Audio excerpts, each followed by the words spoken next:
this March 20th here in beautiful on the diplomatic back channel. You can see it, I think, out the window here. What we're going to do today is two big things. One, we're going to follow up on the coronavirus story.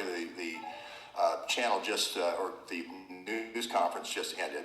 So we're going to follow up on who we believe patient zero was in October of 2019 in Wuhan. It's going to be this person by the name of Matya Banasi, and we're going to follow up on that. But we're also going to show you how to add value in comments. So when we call it newsroom, we're going to show you live in person what newsroom is, but then also you can play this game of, hey, you take the presentation so far and the comments so far, and then you add value. You do a lookup on Matya, and so everybody here around the table, we have Dave from Detroit over there. Thanks, Dave, for being here. We have Tim from over here, and you're from Michigan. Michigan. Oh, not Detroit. We want two Michigans, and then we have Canada with Scout over here. Scout is from Canada. So this is just exemplary. This is just an example to show how one group, and the idea is even with just a very few people, 6, 7 people, by the time you get to the end of the first round, you have more information than experts actually have. And this is, you see this every day with Wikipedia. With, it starts out with the beagle as a dog, and then you end up with, the American Kennel Club version and the Westminster Kennel Club and all that sort of thing. So here's what we're going to just go over briefly the facts. Again, you can watch my video yesterday if you don't remember. But the facts here are Matya Banasi is an armed diplomatic security officer. We're going to have a presentation right over here, and we'll show you her information. Go ahead. She's also a biker for the U.S. Armed Forces, which you can see right off her LinkedIn. She is an armed diplomatic security officer from Woodbridge, Virginia. Not far from here, up the diplomatic back channel, right? So that's confirming what she does, okay? Now, she's not just any armed diplomatic security officer. She actually works for, remember Pete Buttigieg in EUCOM, the European Command? She actually works for a 4-star general. We don't know if that's James Jones, Bergey's James Jones or not, but it may very well be. See my episodes that I did on Bergey if you want to look at that. But we believe actually she drove for the NATO Supreme Allied Commander, which is James Jones. He's the same guy with ShadowNet, if you've watched my Bergey episodes, Private First Class Bergey. Okay, so what we're going to do is now going to simulate the game, which is now we're going to go around the room and people are going to add value. I'll add mine later on because I'm presenting and so forth. So we're going to start with the topic of Matya Banasi, and I'll start with Wuhan. She was in Wuhan. She was in this bicycle race on October the 20th when she contracted the virus in Wuhan.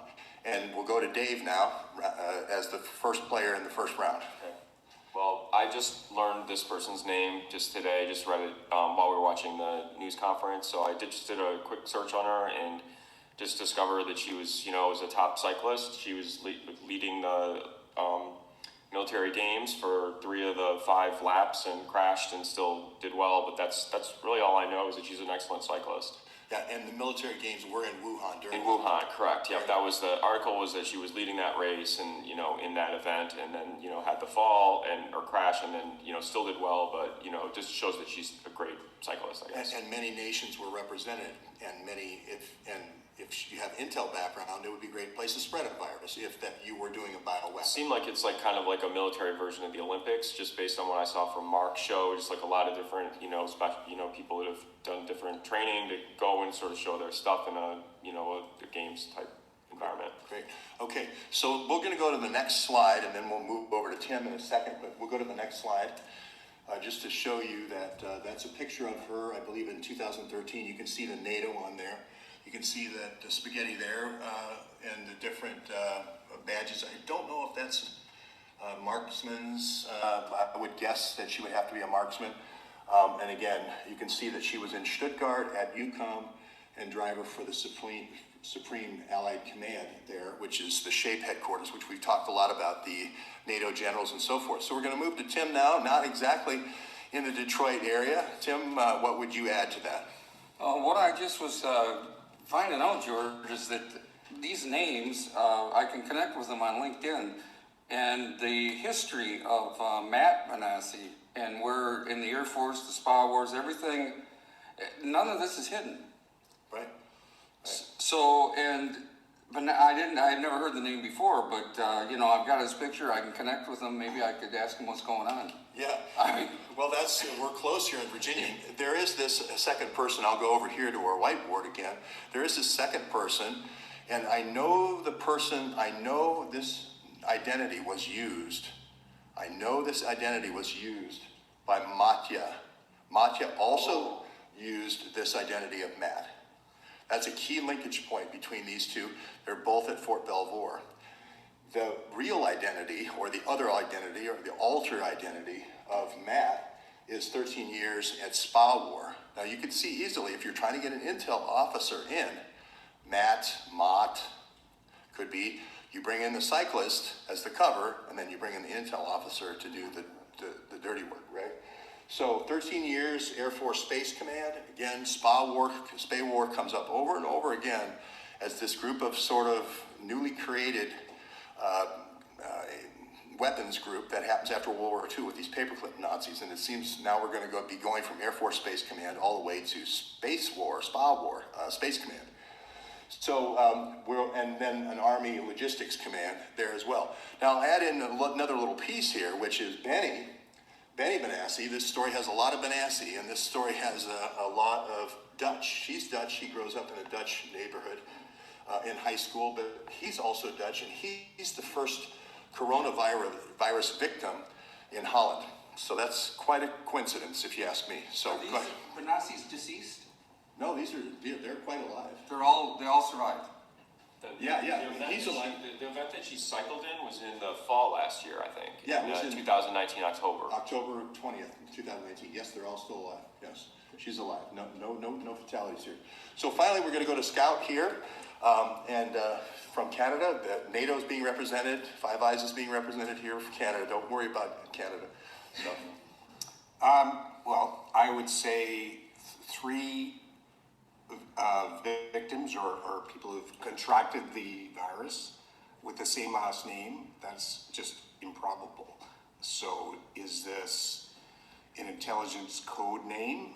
And I guess my comment would be, are there not enough Americans to work in the intelligence forces?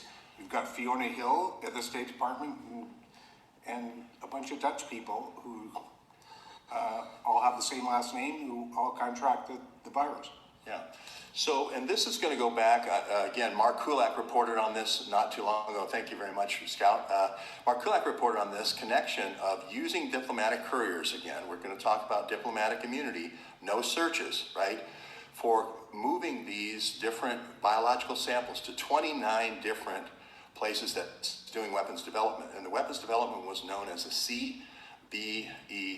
That was a cooperative biological enhancement program, which is a weapons development program, right? So that's the key thing to note here is these CBEPs. This one comes from Tbilisi. This one comes from Tbilisi, Georgia. We can trace the travel of Matya to Tbilisi, Georgia. Now that's important because that means there was couriering going on. Now I'm not saying she knows about it. She may be the cover, she may be the driver, but then Mott could be used as a cover and the operative. So we don't. Do they have a cover of the siblings or a married couple or anything like that? They're great questions, and this would be great for people on the internet to look up and see. Like some people have genealogy.com, some people have newspapers.com, some people have other different research tools that you can use. Go ahead, Tim. I was just wondering, do they know Rudy Decker? Do they know the Dutch that were involved in the 9/11? Did they run the airports? Yeah, that's a great question. So Rudy Decker maps to, again, these bioweapons because Rudy Decker has an IP address also mapping to Fort Belvoir. Cool. Remember all the different people in our story that map to Fort Belvoir. We have the three Ukrainians with OKNY, Ansky, Fruman, and Parnas. We also have Adam Schiff and Peter Struck connecting to them. And now we also have Rudy Deckers connecting to Fort Belvoir. That's really important because one of the scholars from one of the foundations that an employee came up to me where these weapons are developed from the University of Delaware and said, hey, it's the Duisburg Foundation. I'll just tell you the answer to the test right now. We don't know. That's just somebody who came up from the foundation and said, hey, it's the Duisburg Foundation. I'm going to tell you the answer. We do have documentary evidence that 3 scientists from North Carolina, from Wuhan, came to the University of North Carolina and worked on the bat, horseshoe bat adaptation, the zoonotic transfer. Usually you need an intermediate animal to then transfer to humans. It doesn't usually go, not many humans eat bats. It doesn't usually go, it goes to an intermediate animal, sometimes it's a pig or something like that, then to the human. So we don't have those answers, but again, it's interesting that this coronavirus is derivative of that zoonotic transfer from horseshoe bats. Again, a lot of things pointing to Fort Detrick, where weapons development has occurred for a long time, and a lot of things pointing to these scientists. So yeah, go ahead, Tim. So people that get the coronavirus, these official things, how long does it last for these people? Well, I think it's, in the case, it depends on your treatment. If you get the complement, I'm very familiar with a case where the person got the complement from the SARS virus. The SARS, if you're not killed by SARS, remember there was a 2003 attack. If you're not killed by that and you have your plasma taken out, you get rid of the bad stuff, the poison, the pathogen, and then you raise the antibodies. That person's white blood cells have the antibody, have the key thing that you need to defeat the strike protein, the S protein that's heading. Okay, and that's what you have to do, is you have to block that receptor. That's the angiotensin 2 receptor. So, a question? Are we good? So that's it. Now your job out there, now we've kind of got the ball rolling, and we've got 2 other folks now, I've just been alerted, that are on their way here. We're going to have a 3rd person coming down from DC, so we're going to continue this charrette. This is a kind of a shared creative exercise, but with a few more people, and some journalists amplifies and scales when you add additional people to the round. Thanks very much for joining us, and we'll see you soon.